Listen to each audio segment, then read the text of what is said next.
The United Nations Security Council makes do with a watered-down resolution. In turn, Israel says the UNSC fails to condemn Hamas. Czech Republic comes together as it mourns its deadliest shooting in modern history. A drone reportedly hit a high-rise building in Kyiv on Friday night, destroying 3 flats and injuring 2 people. Storms and floods have struck northern Europe, killing 2 people and causing extensive damage in parts of the affected areas. The United Nations Security Council makes do with a watered-down resolution on Friday, calling for the intensification of aid deliveries to desperate civilians in Gaza, but without the original plea for a ceasefire. In turn, Israel says the UNSC fails to condemn Hamas. We are continuing the march. We will not relent until we reach an immediate ceasefire and having the massive amount of humanitarian assistance to the Palestinian people in the Gaza Strip. Thank you, Mr. President.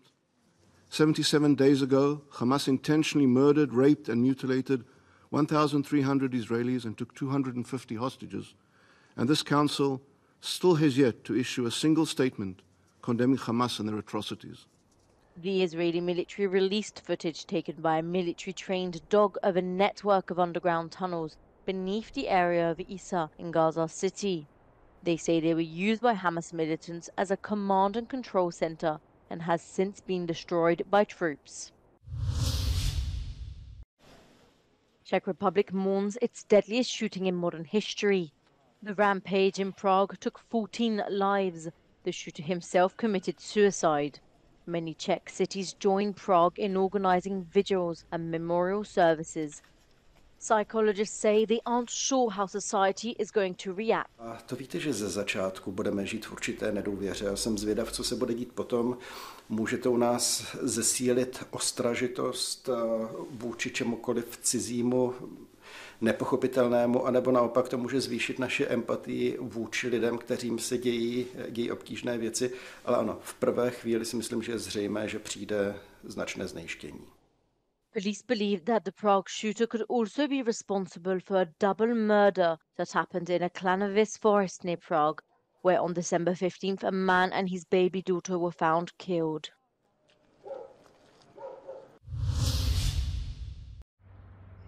A drone reportedly hit a high-rise building in Kyiv on Friday night. It destroyed 3 flats on the upper floor of the building, according to reports. Windows were also shattered. 2 people were injured, one of whom was hospitalized. Meanwhile, French President Emmanuel Macron says support for Ukraine must continue. Nous ne pouvons laisser la Russie gagner.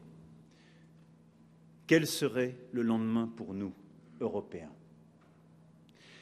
Nous continuerons donc à aider les Ukrainiens. Ce que nous faisons, même si cela nous coûte, est déterminant pour notre sécurité future.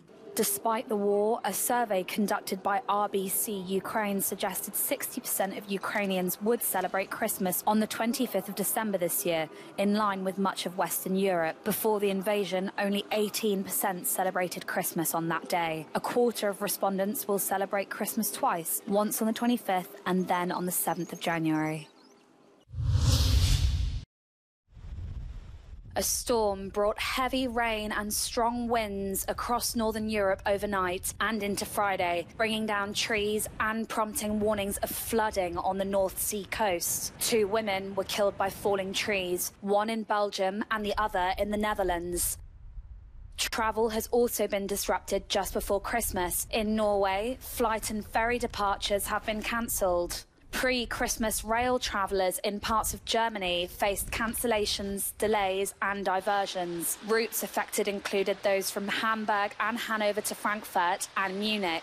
Storm Pia hit Denmark and the wind is still strong in many parts of the country. There have been some fallen trees and flooding in many coastal areas during the night. German authorities have warned of a storm surge of up to 3 meters or more above mean high tide on parts of the North Sea coast on Friday.